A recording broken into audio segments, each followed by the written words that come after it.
Welcome to CEO Insights. I'm Marilyn de Guzman with investingnews.com. I'm speaking with Shanthar Pathmanathan, CEO of Chariot Corporation, an Australian lithium exploration company with assets in the U.S. Hello, Shanthar. Hello, Marilyn. Good to meet you.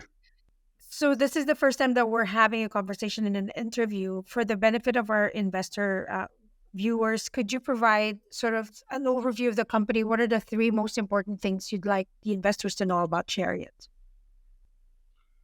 Marilyn, we've recently listed on the Australian Stock Exchange under the ticker CC9, Charlie 9, listed in October 2023.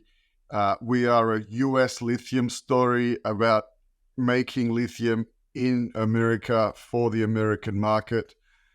We have the largest landholding in the United States for lithium, and we see the United States as being a terrific market opportunity in the lithium space, and we expect it'll decouple as into a sector onto its own in the years to come, and we're very well positioned there. You're focusing on two key projects at the moment, Black Mountain and Resurgent, among your other projects, and they're both in the U.S. What makes these projects compelling, and you as a jurisdiction, what make them compelling as well? Great questions, Marilyn. We are a U.S. lithium story. The company has amassed the largest land portfolio in the United States today. We've done that purposefully. We liken the United States lithium market to oil 200 years ago in the United States. The U.S. is the second biggest car market on the planet now. It used to be the largest, but China's overtaken. The US is lagging China in terms of EVs as well. So the growth that we've seen in China and Australia by default in supplying China, we are set to see in the United States. The US is now having its EV market growth period. The US market, I think the enthusiast adopted EVs and, low single-digit electric vehicle sales penetration versus China at 41%. And Norway at 90% electric vehicle sales penetration. So in that sense, great market opportunity for us. We are the largest landholder for lithium in the United States today. We occupy the states of Nevada and Wyoming. We have Nevada for claystone lithium, Wyoming for hard rock lithium. We think Wyoming has the potential to become the Gulf of Mexico of hard rock lithium in the United States. We want to be an American-focused lithium company, America-focused lithium company. We want to have American-made lithium for the American market. We think the US will decouple from the broader global lithium market and become a subsector onto itself, largely because of the geopolitical issues that you're seeing around the world at the moment. And so to that end, as I've said, we amassed the largest land portfolio in the United States, 12 assets. We've sold or divested four of those assets to four of the public companies. We've got significant holdings in those companies. The focus for us will be on the best assets that we've kept for ourselves. So we divested some non-core assets. Incidentally, one of those is now a 10 million ton resource that's being operated by Pan American Energy Corporation.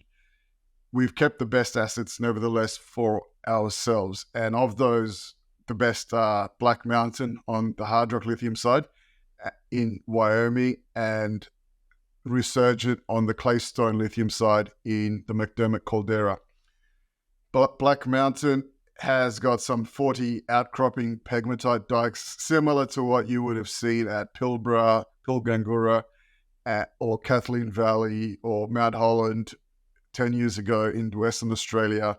They were all surface-bearing pegmatites. Similarly, we've got 40 or so outcropping pegmatite dikes where you can see the mineralization at surface. Grades at surface are comparable, if not higher, than grades being used for production in Western Australia. We also see some shallow, small-scale resource potential at Black Mountain in Wyoming by virtue of the fact that the pegmatites are outcropping. They start at surface.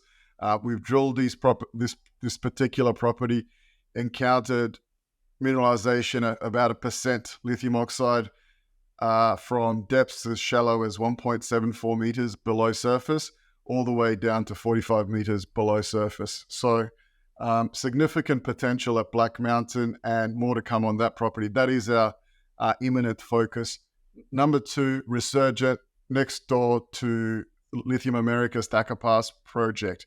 It is in the largest and highest grade claystone endowment on the planet. I liken it to the Saudi Arabia of lithium. It's in the middle of the United States. The McDermott caldera is a predecessor to the Yellowstone hotspot today. So the magma chamber was previously below the border of Oregon and Nevada 12 million years ago.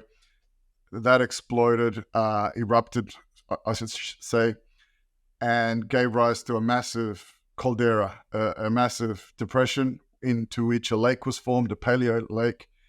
That lake was enriched with magma that ran about 1,600 ppm of lithium itself. Over millions of years, there's been an enrichment process. The magma, the lithium has been leached from the various volcanic rocks around the caldera into the caldera lake. The middle of the lake was pushed back up because the magma chamber underneath filled up with lava. And so there was a moat lake formed, and all of the players are now focused on the lake bed. The water's dried up. So our neighbors there are Lithium Americas, Jindalee to the north, and General Motors is in there with Lithium Americas. Then they've committed $650 million. The US government has committed $2.2 billion as a loan to the project. It's going to be roughly a $3 billion build cost for that project, and that's expected to come to fruition in about 2 years from now. So we will largely slipstream behind them. It's the same resource. It's part of the same lake system, one of the largest calderas on this planet, and we're all targeting the lake bed. It's a shallow resource. Our resource has got outcropping mineralization, and we know it's there. It's about quantifying how much is there, but we will purposefully slipstream behind Lithium Americas and wait for them to prove the technology for processing claystone. The Thacker Pass project will be the first claystone resource to come to production in the world. So Lithium Americas is very much setting the pace on that front. So as the U.S. ramps up its critical mineral strategy and more companies, lithium players, go into that jurisdiction, how do you see Chariot playing into this?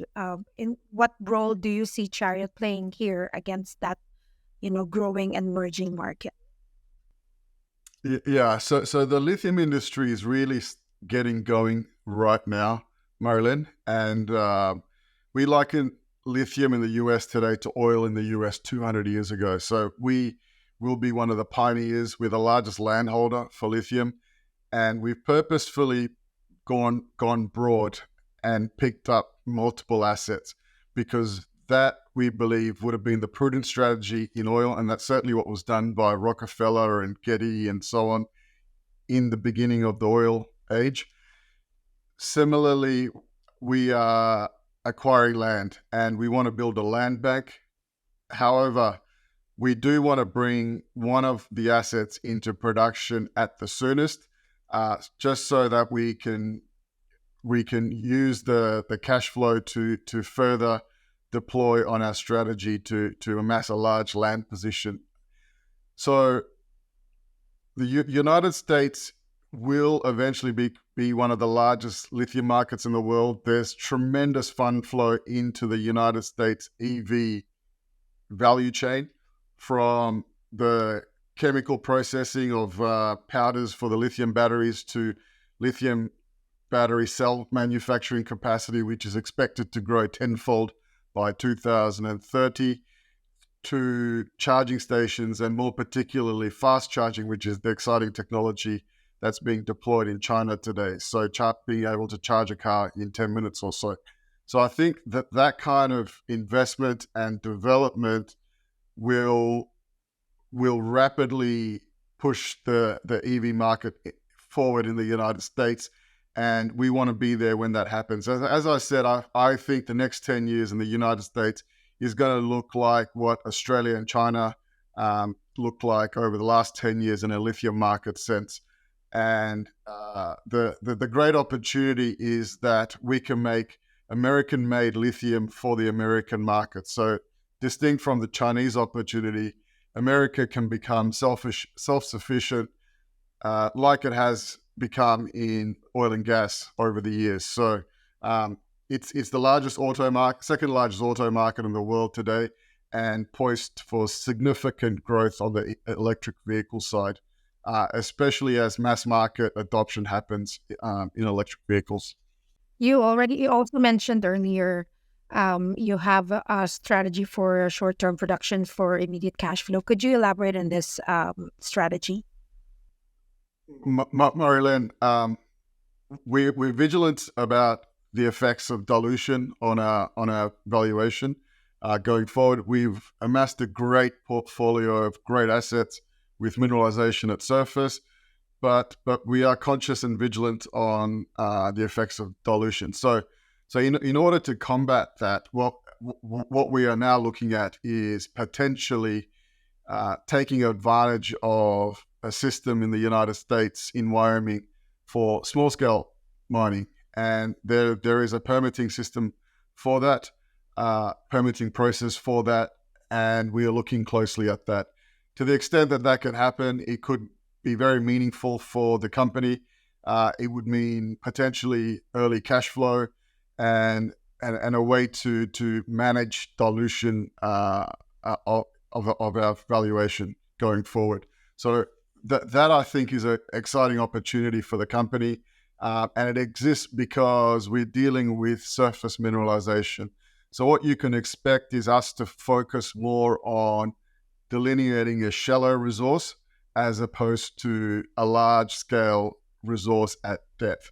The two opportunities are not mutually exclusive.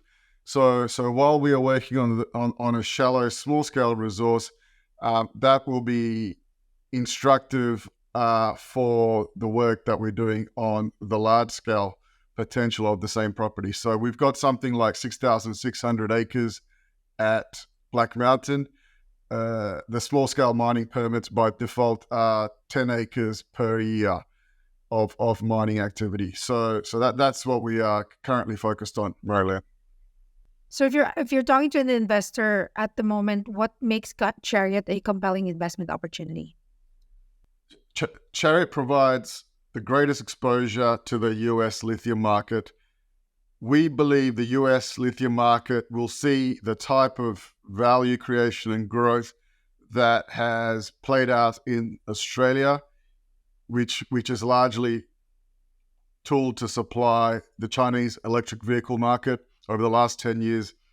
We think the story over the next 10 years is going to be about the US lithium market. It's the second largest car market. It's considerably lagging China, and we see and it's set for massive growth over the next 10 years. We've got the largest landholding there. We have got assets with both hard rock lithium potential in Wyoming, claystone in Nevada. We have got dominant positions in each of those states, and we are focused on Wyoming in particular for hard rock lithium. Short term, our focus will be on hard rock lithium, and longer term, it'll be on claystone lithium, where we see the scale potential. Great. Well, thanks, Shanthar, for taking the time to speak with me today.